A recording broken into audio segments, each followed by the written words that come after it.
우리는 16번에 걸쳐서 산상수훈 연속 강해 설교를 들었습니다.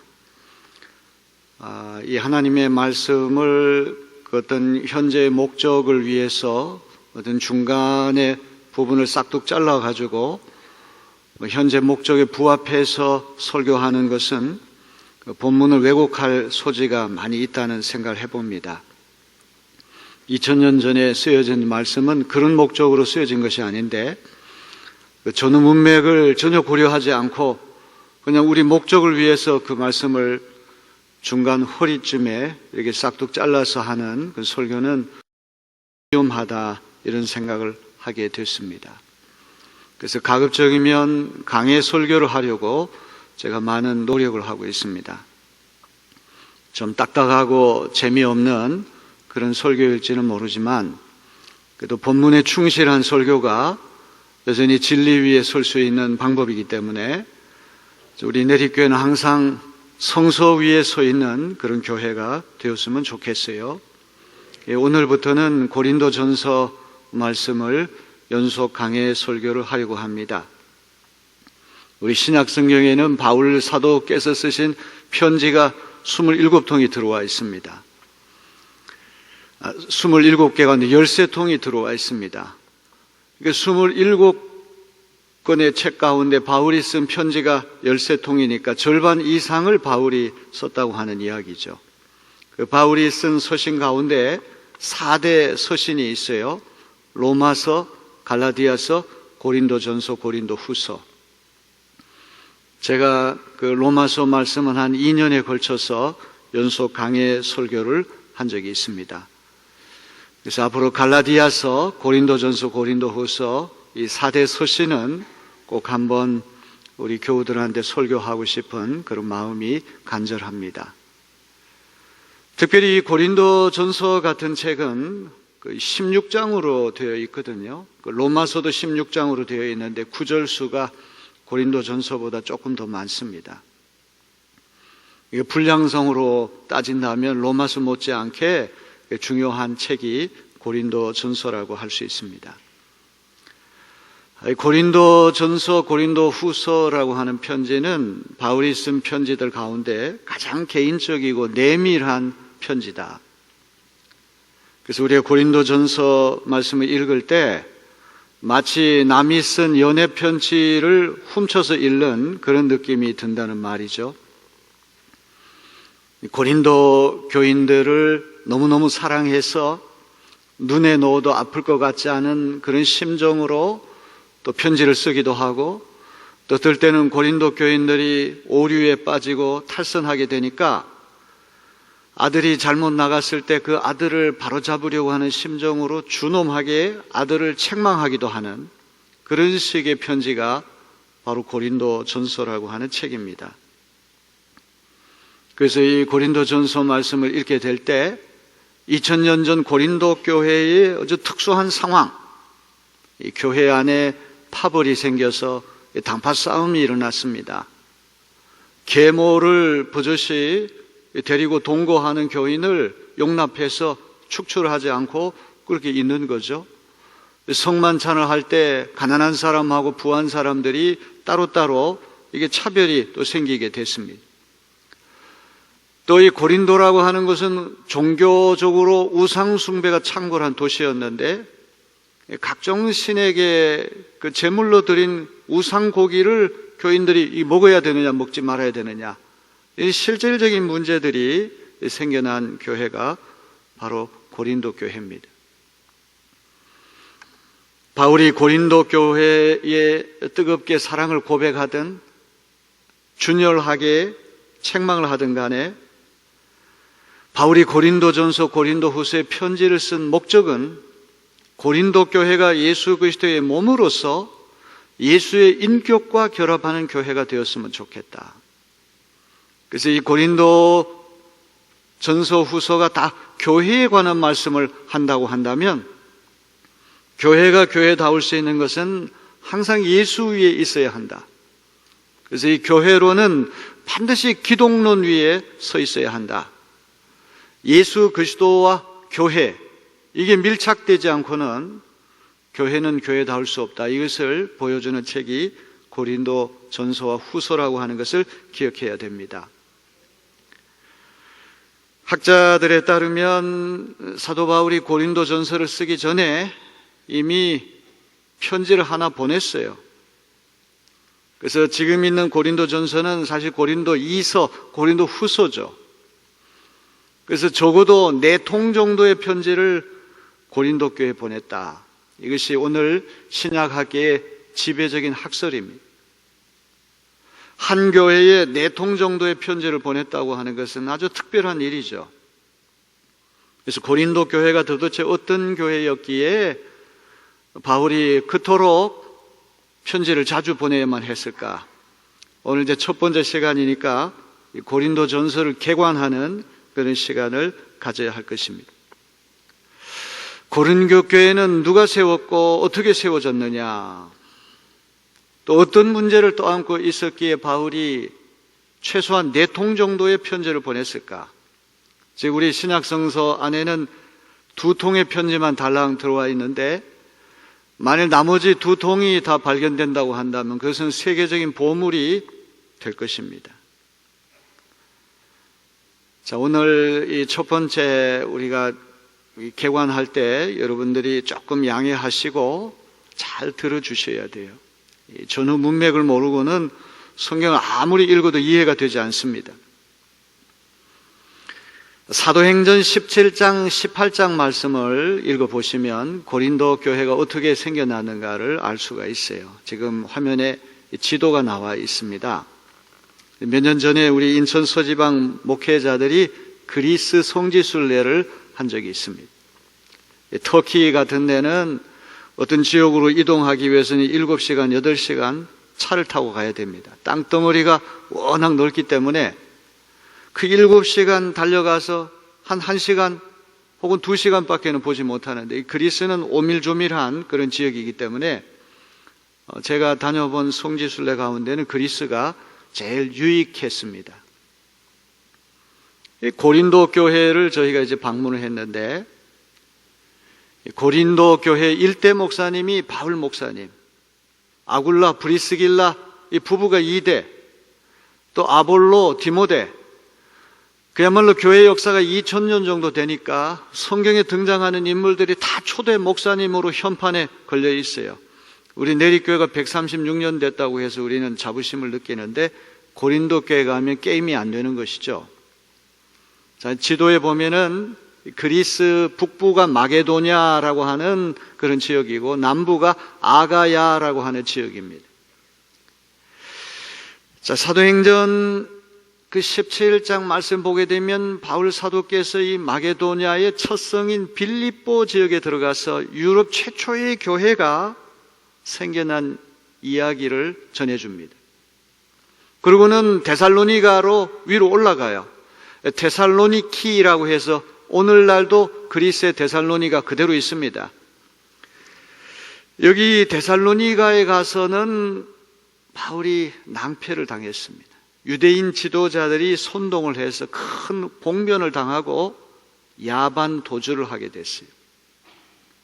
저희가 데살로니가 가보니까 바울이 데살로니가에서 야반 도주한 곳이 베레아인데 베레아까지 차로 1시간 정도 걸립니다. 갔더니 신사적인 유대인들이 있어가지고 하나님 말씀을 잘 받아들이고 그래서 베레아에서는 유대인들뿐만 아니라 헬라인 개종자들까지 없고 어느 정도 선교의 결실이 있었어요. 그런데 이 데살로니가에 있던 유대인 폭도들이 그 1시간 정도 차 타고 가야 된다면 먼 거리인데 베레아까지 쳐들어와가지고 난동을 부리게 됐습니다.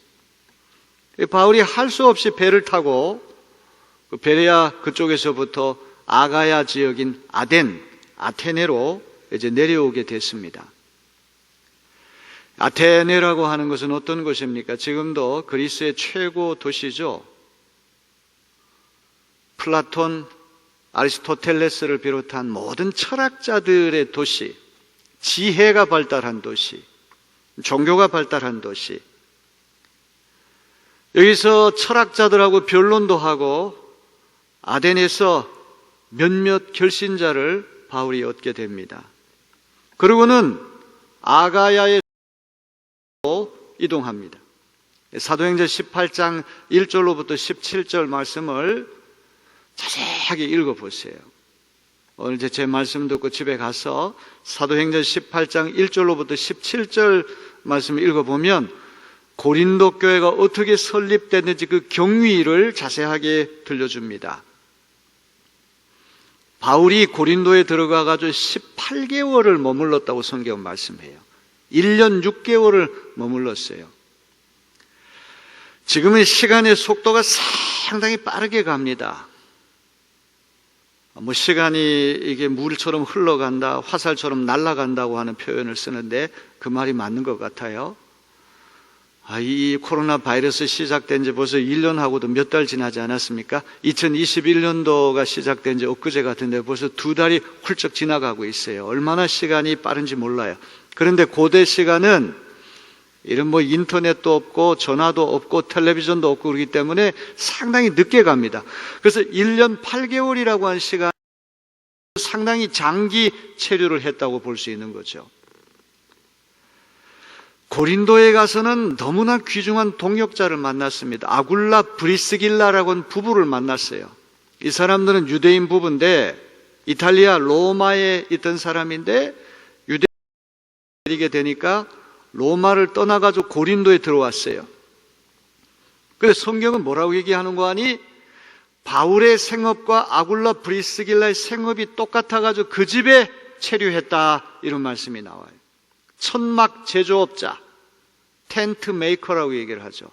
염소토를 가지고 천막을 만드는 사람입니다. 이 천막은 집이 될 수도 있고 고대에는 전부 다 이 돛대 이걸 가지고 이제 배가 움직이기 때문에 바울이 하필이면 천막 제조업자가 되는 것은 배 타고 여행을 많이 해야 되니까 이 선막 여행과도 관계가 있다고 말할 수 있습니다.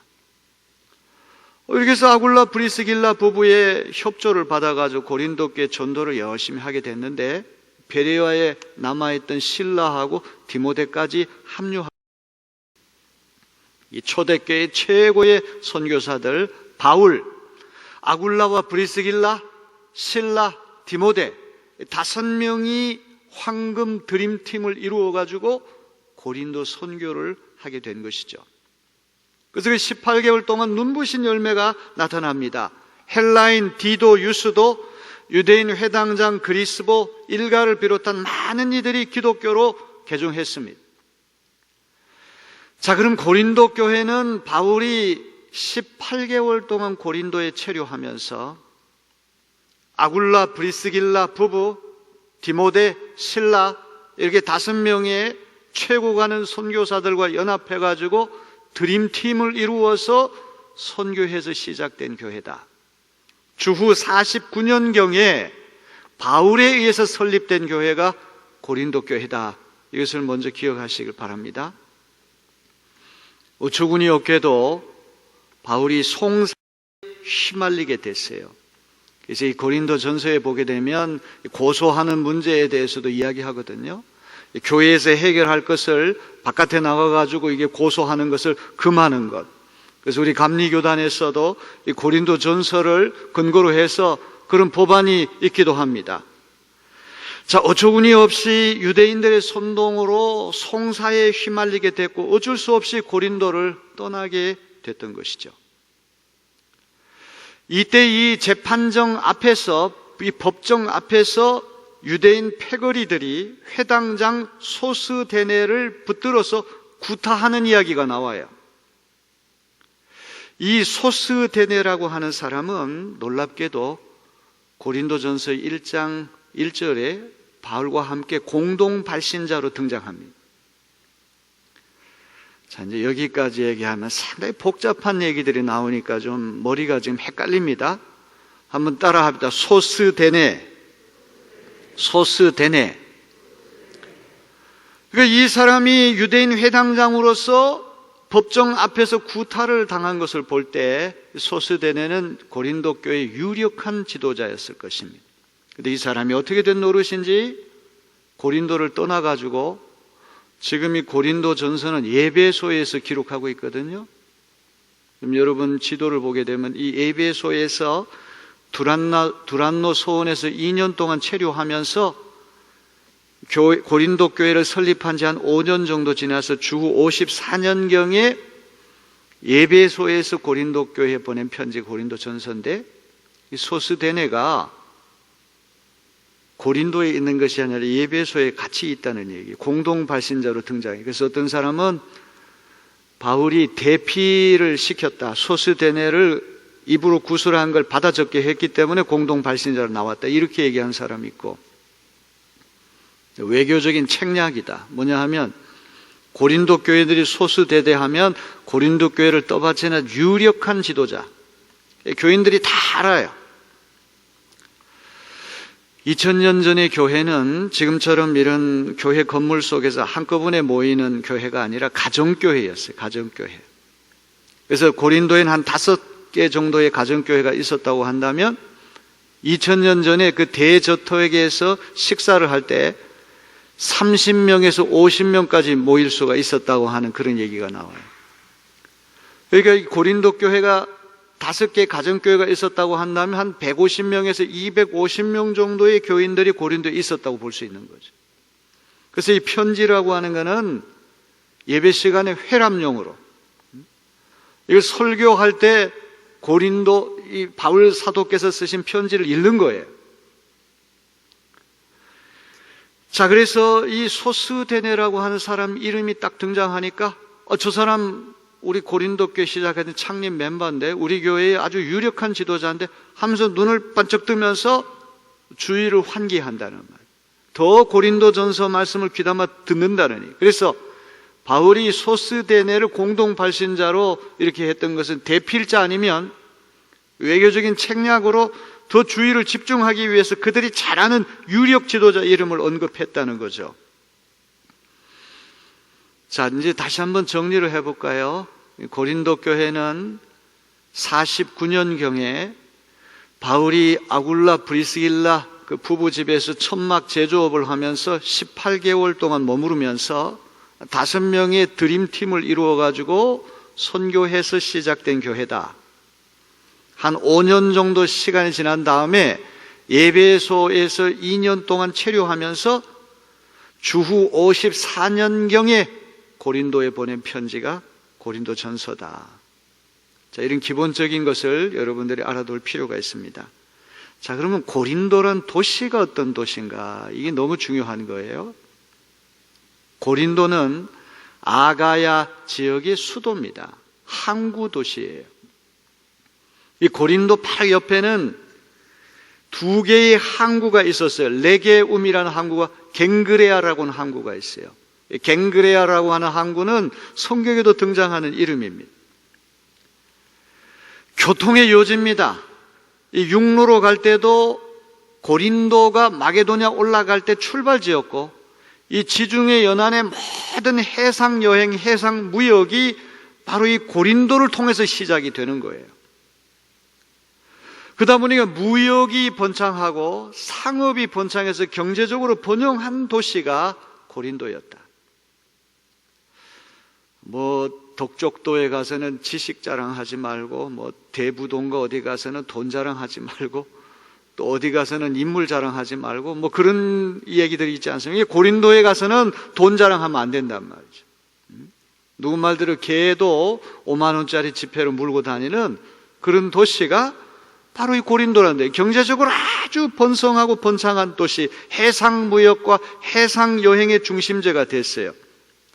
그래서 2000년 전에 바울 사도께서 선교하던 당시에 고린도 인구 숫자가 25만 명 정도가 됐다고 그래요. 그 당시에 25만 명이면 이 국제도시예요. 뉴욕에 맞먹는 아주 대도시가 바로 고린도였다고 하는 것을 기억해야 됩니다.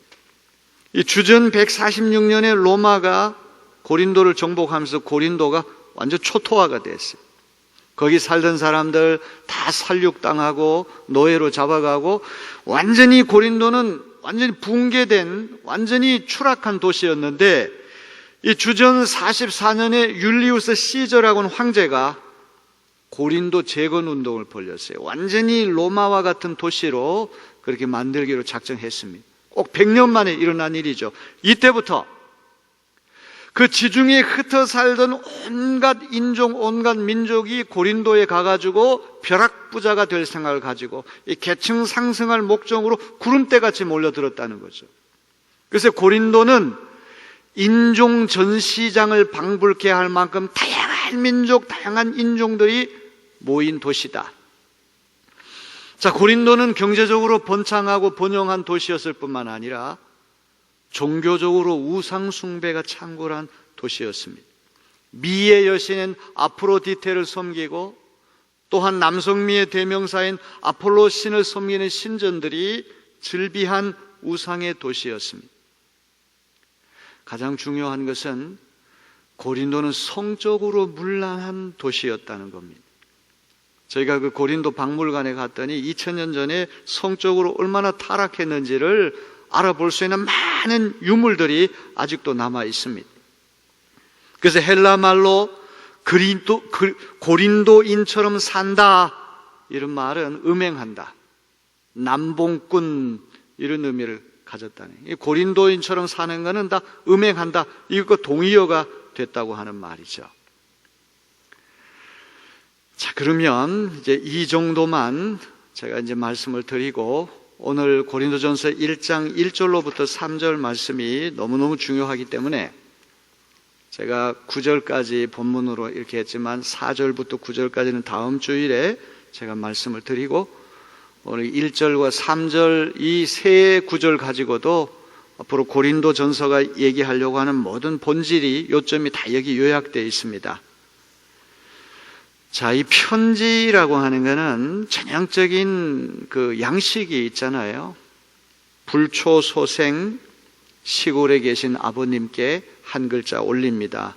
불초소생은 발신자예요. 시골에 계신 아버님은 수신자예요. 그리고 옥체 만강하십니까? 인사말이에요.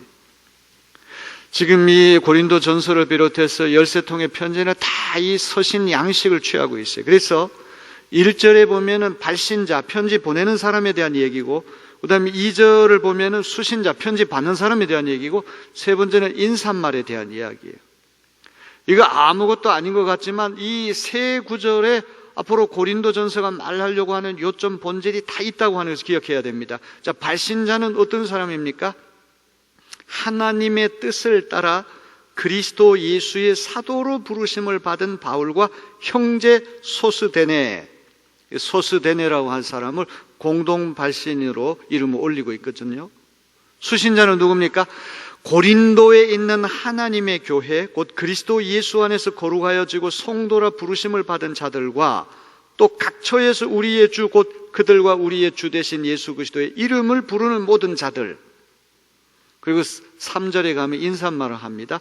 하나님 우리 아버지와 주 예수 그리스도로부터 은혜와 평강이 있기를 원하노라. 자, 그럼 편지를 보내는 바울에 대해서 바울은 자기를 어떻게 소개합니까? 하나님의 뜻을 따라 그리스도 예수의 사도로 부르심을 받은 바울. 우리 한번 따라해 볼까요? 하나님의 뜻을 따라 그리스도 예수의 사도로 부르심을 받은 바울. 그리스도 예수의 사도라고 하는 이 말은 바울의 지금 직분, 신분을 얘기하는 거죠. 그런데 예수님의 사도가 된 것은 자기 뜻으로 된 것이 아니라 하나님의 뜻으로 부르심을 받아서 그렇게 됐다는 거죠. 사도직의 기원이 자기 뜻에 있는 것도 아니고 누가 시켜서 된 것이 아니고 하나님의 뜻으로 그렇게 됐다는 거예요. 귀하게 우리가 생각을 해야 됩니다. 바울이 예수 믿기 전에는 예수 믿는 사람들을 다 잡아가지고 감옥에 쳐놓고 초대교회 최초의 순교자인 스데반 집사님이 돌에 맞아 순교당할 때 현장 진두지휘했던 사람 아닙니까? 바울 때문에 억울하게 감옥에 간 사람, 목숨 잃은 사람이 많았을 거예요.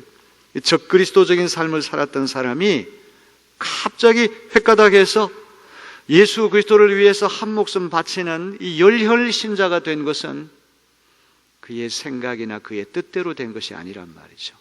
하나님의 뜻에 따라 가지고 예수님의 사도가 된 줄로 믿습니다.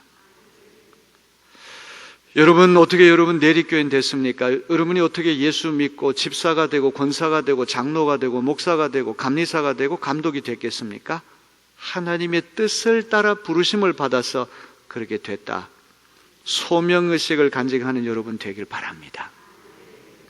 오다 가다 어떻게 하다 보니까 내가 예수 믿고, 오다 가다 어떻게 하다 보니까 내리교에 걸려가지고 내리교인 됐고, 그거 아니에요. 바울의 삶을 한번 생각해 보세요. 자기를 소개할 때 하나님의 뜻을 따라 그리스도 예수의 사도로 부르심을 받은 바울, 항상 여러분을 소개할 때도 하나님의 뜻을 따라 부르심을 받은 아무다, 이런 자의식을 가질 수 있는 저와 여러분 되시기를 바랍니다. 자, 이제 고린도 전서를 받는 수신자가 중요하죠. 이 편지를 받는 수신자를 어떤 표현을 써서 얘기를 합니까? 첫 번째로 고린도에 있는 하나님의 교회, 이렇게 얘기했어요.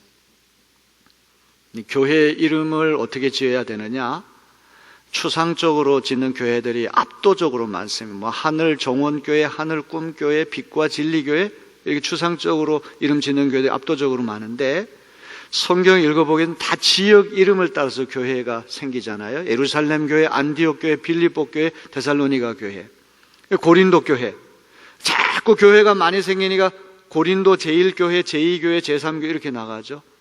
그리스에 갔더니 알파 교회, 베타 교회, 델타 교회, 이 헬라어 알파벳으로 해가지고 알파, 베타, 델타 이렇게 교회 이름을 또 붙이더라고요. 그래서 사실은 지역 이름을 따라가지고 인천교회, 동인천교회 이렇게 부르는 것이 정상이죠. 교회가 너무나 많다 보니까 그러면 안 되잖아요. 그러다 보니까 내리교회도 있고 제1교회, 제2교회, 제3교회 이렇게 있게 되는 것이죠. 고린도라고 하는 지역 이름이 있는데 거기에 중요한 것이 하나님의 교회 이렇게 부르고 있거든요. 바울이 창립자니까 내 교회, 아니면 조금 완곡하게 우리 교회, 고린도이들의 교회 이렇게도 부를 수 있는데 하나님의 교회, 이건 굉장히 중요한 거예요. 아무리 바울 사도께서 고생을 해가지고 고린도 교회를 설립했다고 해도 그 교회는 바울의 교회가 아닙니다. 고린도 교인들의 교회가 아닙니다. 하나님의 교회. 이 교회의 시작이, 기원이 하나님께 있고 이끌어가는 과정이 하나님께 있고 이 교회의 최종 완성이 하나님께 있기 때문에 그 교회는 하나님의 교회라는 거예요. 안타깝게도 이단 종파들이 이렇게 좋은 얘기들은 다 갖다 골라가지고 써가지고 하나님의 교회 하면은 또 이게 뭔가 많은 오해를 불러일으켜요. 이상하게도 이단들이 이렇게 좋은 것만 골라가지고 가가지고 이름 붙일 때가 많아요. 자, 우리 내리교회는 내 교회도 아니고 우리 교회도 아니고 누가 세웠다고 해서 그 사람의 교회가 아니라 하나님의 교회다.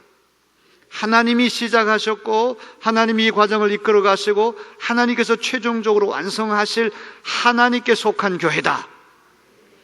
이런 믿음이 우리에게 다 있어야 할 것입니다. 두 번째도 굉장히 중요한 말입니다. 고린도 교회를 지칭할 때, 교인들을 지칭할 때 뭐라고 합니까? 예수 안에서 거룩하여지고 성도라 부르심을 받은 자들, 이렇게 되어 있어요. 한번 따라 할까요? 그리스도 예수 안에서 거룩하여지고 성도라 부르심을 받은 자들. 여기 보면 그리스도 예수 안에서 거룩해진 사람들이라고 말씀합니다. 제가 앞에서 고린도란 도시가 얼마나 경제적으로 잘 살고 번영하고 타락하고 성적으로 문란하고 온갖 우상 잡신이 창궐한 그런 도시인가를 제가 말씀드렸어요. 나중에 가서 우리가 살펴보면 자기 어머니하고 동거하는 교인이 교회 안에 버젓이 들어와 있어요. 한때 고린도라고 하는 도시에서 세상적인 삶을 살던 사람들, 완전히 타락하고 죄가 죄인 줄을 모르고 방종한 인생을 살던 사람들이 예수 안에서 거룩한 성도로 부름을 받았다고 하는 것입니다. 여러분이 거룩하다고 하는 말은 무슨 뜻입니까? 여기 앞에 콩알이 100개가 있으면 그 100개 가운데 하나를 딱 골라가지고 뽑아 세워가지고 99개하고 구별시켜 따로 세워놓는 거, 이게 거룩해지는 것입니다. 하나님께서 천하에 많은 민족이 있지만, 허다한 중다한 잡족들이 있지만 그 가운데 이스라엘 민족을 딱 뽑아가지고 다른 민족들을 구별시키는 것, 그게 거룩한 백성이 되었다는 것이죠. 출애굽기 19장 5절 6절 말씀 볼까요? 세계가 다 내게 속하였나니 너희가 내 말을 잘 듣고 하나님 말씀을 잘 듣고 하나님의 언약을 지키면 너희는 모든 민족 가운데, 세계 모든 민족이 다 하나님의 것이지만 그 많은 민족들 가운데 이스라엘이 하나님의 소유가 되겠고, 너희가 내게 대하여 제사장 나라가 되며 거룩한 백성이 되리라. 하나님과 특별한 관계를 맺게 된다는 말, 특별한 계약을 맺게 된다는 말, 하나님 말씀을 잘 듣고 하나님 언약을 지키게 되면 다른 민족으로부터 구별되고 거룩하게 선택받은 성민이 될 것을 하나님께서 말씀하고 계십니다. 우리 내리교인들은 그리스도 예수 안에서 거룩해진 사람들임을 믿으시기를 바랍니다. 이거를 또 한 번 강조하기 위해서 성도라고 하는 말을 덧붙여요. 똑같은 말이죠. 그리스도 예수 안에서 거룩해진 사람들이 곧 성도라고 하는 이름이에요. 성도라고 하는 것은 복수를 써서 하기오이 이렇게 돼요. 하기오이. 따라합시다. 하기오이. 이제 우리 교회에서는 이게 뭐가 잘못돼가지고 성도라고 불렀던 사람들이 집사가 되고 권사가 되고 장로가 되고 이렇게 되니까 성도 그러면 계급 구조로 보면 제일 말단에 있는 사람이다, 이렇게 잘못 인식이 되고 있는데, 이거는 보통 오류가 아니에요. 목사님이나 감리사님이나 감독님이 이 직능의 이름, 직분의 이름을 갖기 전에 1차적이고 본질적인 이름이 성도의 가장 귀한 이름이에요. 가장 복된 이름이에요. 사실 우리가 죽은 다음에 암흑의 목사하고 비석을 써붙이는 것보다도 암흑의 성도라고 하는 이름이 훨씬 더 영광스러운 이름이에요. 거룩한 무리, 거룩한 사람이란 뜻이 아닙니까? 세상에 많은 사람들이 있지만 그 사람들 가운데 뽑아 세워서 그들과 구별시켜줘서 하나님의 소유된 백성, 제사장의 백성, 하나님의 거룩한 백성으로 삼아주셨다고 하는 것은 이보다 더 큰 영광은 없을 것입니다. 성도라고 하는 이름은 우리가 가장 영광스럽게 간직해야 할 가장 1차적이고 본질적인 이름이라고 하는 것을 믿으시기를 바랍니다. 성도라고 하는 이름은 은총의 이름이고 구원의 이름이죠. 집사, 권사, 장로, 목사, 감리사, 감독, 총회장, 이런 직능의 이름은 다 성도란 이름에서 2차적으로 3차적으로 파생되는 이름이에요. 파생되는 이름보다도 1차적인 이름이 있기 때문에 파생되는 거 아닙니까?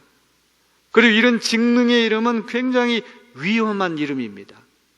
성도의 이름은 안전한 이름이고 생명의 이름이고 구원의 이름이고 가장 거룩한 이름이지만, 다른 직능의 이름이라고 하는 건 이 까딱 잘못하면 이 계급 구조처럼 되고 위세나 부리고 목에 힘이나 주고 다니고 교회 조직을 더 우리에게 병들게 할 수 있는 그런 직분이라고 하는 것을 우리는 한시도 잊지 말아야 할 것입니다. 여러분들은 성도라고 하는 이름을 귀하게 여기시길 바랍니다. 그래서 우리 목사님들이 잘못 가르쳤어요. 성도 그러면 오늘날 집사가 안 된 사람들을 성도라 그러는구나. 아닙니다. 집사, 권사, 장로, 목사 할 것 다 우리는 성도예요. 저도 성도고 여러분 다 성도라고 하는 것. 이게 가장 본질적인 이름이고 1차적인 이름이고 가장 영광스러운 이름이고 가장 귀한 이름이고 영원히 간직해야 할 이름이라고 하는 것을 기억하시기를 바랍니다. 세 번째로 바울이 고린도 교회를 뭐라고 부릅니까? 이것도 굉장히 중요한 말이죠.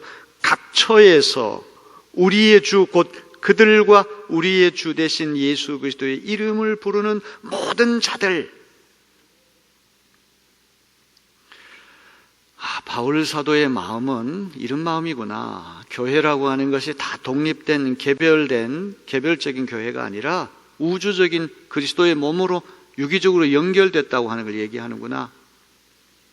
각처라고 하는 말은 고린도 교인들뿐만 아니라 아테네에 있는 교인들, 빌립보에 있는 교인들, 데살로니가에 있는 교인들, 공간을 뛰어넘어가지고 세계에 흩어져 있는 예수 그리스도를 주님으로 부르는 모든 사람들이 다 유기적으로 우리가 연결되어 있다는 거죠.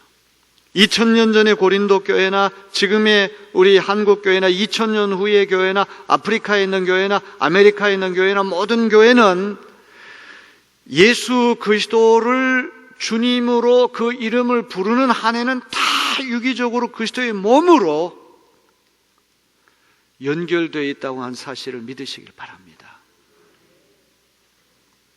이게 너무 중요한 것이죠. 교회의 일치가 돼야지, 이 교회가 자꾸 교단 중심으로, 개교회 중심으로 딴 교회하고 연결되지 않고 일치되지 않고 남의 교회는 그 교회만의 교회고 우리와 상관없다, 이거야말로 어거스틴 말대로 얘기하면 한 폭으로 된 예수 그리스도의 옷을 갈기갈기 찢는 것과 마찬가지로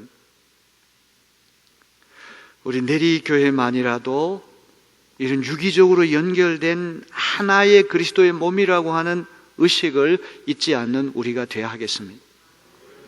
이단 종파가 아닌 한 예수님을 그리스도로 주님으로 그 이름을 부르는 모든 교인들과 우리는 유기적으로 연결되어 있는 거예요. 그래서 고린도 교회도 그 예수 그리스도의 이름을 부르는 많은 교인들의 한 부분이지 고린도 교회가 전부가 아니라고 하는 것이죠.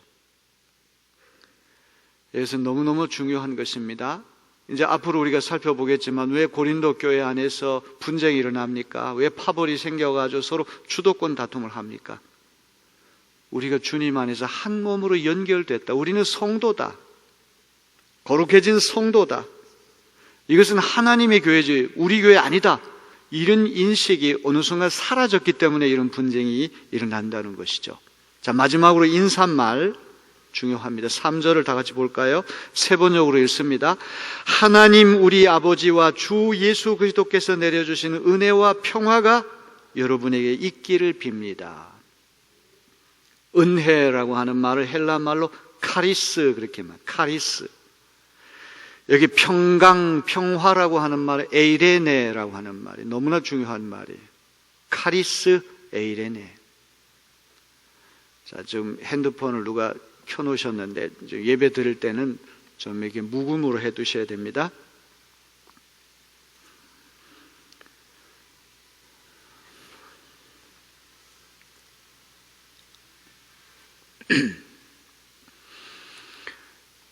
여러분, 교회가 어렵게 되는 것은 왜 어렵게 될까요?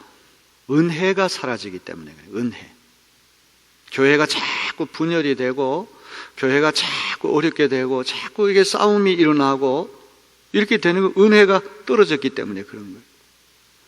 그래서 이 1절로부터 3절이 앞으로 전개될 고린도 전서의 모든 내용을 다 여기 이미 함축하고 있는, 앞으로 이 고린도 교회 모든 분쟁이 종식되고 고린도 교회가 정말 예수 그리스도의 진정한 몸된 교회로 되살아나려고 그러면 은혜가 있어야 된다는 거죠.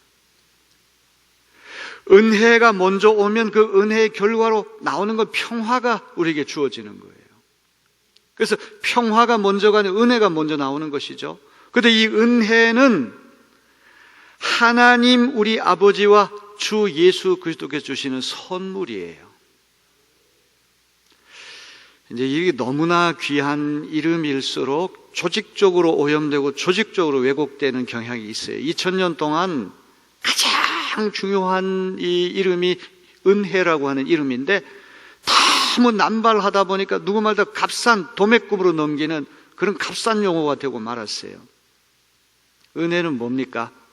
자격이 없고 공로 없는데도 거저주는 선물이에요. 고등학교 3학년 한 학기를 남겨두고 이게 잘못된 일을 해가지고 퇴학을 당해야 되는데 담임 선생님이 교장 선생님 찾아가가지고 손바닥이 다 닳도록 내가 제 책임지겠으니까 한 번만 용서해 주십시오. 퇴학 당해야 할 학생인데 그냥 졸업하게 만들, 이게 은혜죠. 세상 법대로 얘기한다면 그 퇴학을 당해야 되지만 은혜를 받은 것입니다. 마태복음 20장 1절로부터 16절, 우리 지난번에 성경 공부했는데 포도원 주인이 인력시장에 가서 5차례에 걸쳐가지고 일꾼들을 고용하잖아요. 새벽 6시, 오전 9시, 정오 12시, 오후 3시, 그리고 오후 5시. 이게 너무 재밌는 거는 3시간 간격으로 계속 일꾼을 고용해요. 뒤로 갈수록 일자리 구하기 어렵습니다. 왜냐하면 실업률이 천정부지로 높은 시대였고 일용직이에요. 주급이나 월급, 연봉제도가 없어요. 당일치기로 일해서 먹고 살아야 돼요. 한 데나리온이 있어야지 내 가족, 5가족이 먹고 살 수 있는 거예요.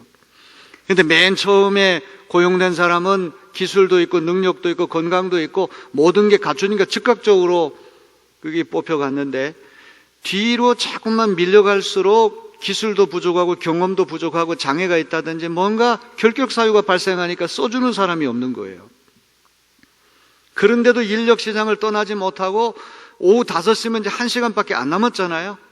그런데도 발을 동동 구르면서 떠나지 못한 이유는 여우 같은 마누라, 토끼 같은 자식들이 이 아빠가 뭔가 저녁을 사들고 돌아오기를 눈이 빠지게 기다리는 그 생각을 하니까 차마 인력시장을 떠나지 못하는 것이죠. 억세게 운 좋게도 마음씨 좋은 주인이 이 사람도 빨리 와서 일하라. 그게 은혜죠, 은혜. 잘 보세요. 3시, 6시, 9시, 12시, 오후 3시 이렇게 넘어가다 그럼 다시 3시로 하면 오후 6시가 되면 문 닫아요. 그러니까 3시간 간격이 끄트머리가 2시간으로 갑자기 시간 차이가 이게 달라져요. 이 오후 5시는 카이로스의 시간이에요. 이는 특별한 구원의 시간이에요. 왜냐하면 6시로 넘어가면 문 닫으니까 천국에 못 들어가잖아요. 오후 5시라고 하는 보통 시간이 아니라 포도원 문 닫기 직전의 시간, 하나님이 개입하시고 간섭하시는 은혜의 시간, 구원의 시간, 특별한 시간이라는 거예요. 이번에 성경 공부하면서 얼마나 뜨겁게 이게 막 저도 막 이게 가슴이 떨릴 정도예요. 얼마나 열기가 뜨거운지. 우리 어떤 권사님이 아주 재미있는 얘기를 해서 제가 통찰력을 얻었어요. 속된 말이지만 노가다판에서 일하는 사람들 보면은 적당히 시간만 때우려고 그냥 형식적으로 사무적으로 일하는 사람도 있다, 이런 얘기를 해요. 여러분 보세요. 맨 처음 온 사람들은 자기 실력, 자기 잘난만, 내가 다 유능하고 실력이 있으니까 난 정상적으로 고용됐지. 주인에 대해서 감사할 마음이 없어요.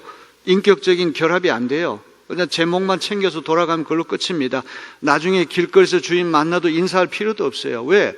당당하죠. 내 실력으로 내가 다 일자리 얻었는데. 근데 5시 인생은 그게 아닙니다. 일자리 얻을 가능성이 전혀 없었는데 저 주인이 나를 불쌍히 여겨서 일자리 줬다.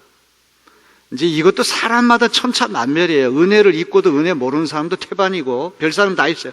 그런 거 생각하면 복잡해요. 그런 거 생각하지 말고 예수님 주려고 한 메시지를 우리가 생각해 보라 이거예요.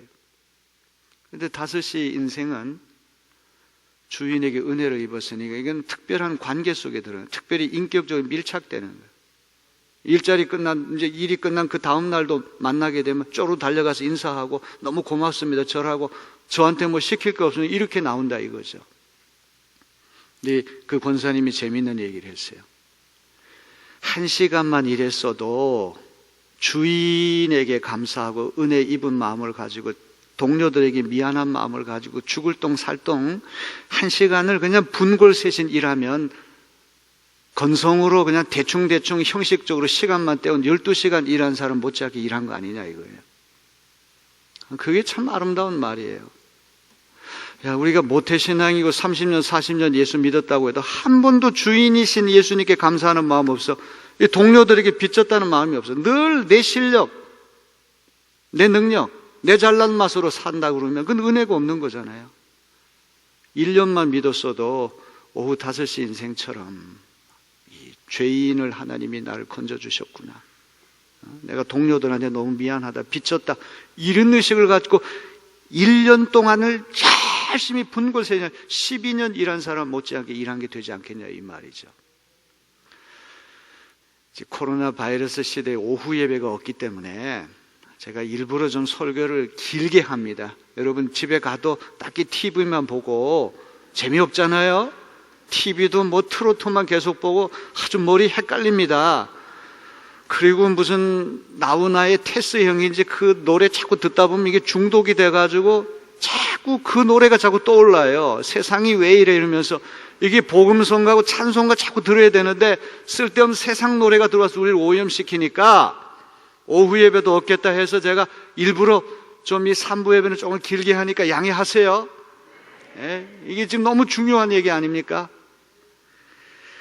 고린도 교회가 이렇게 어렵게 되는 것은 은혜가 깨졌기 때문에, 은혜가 떨어졌기 때문에, 은혜가 있으면 평화가 찾아와요.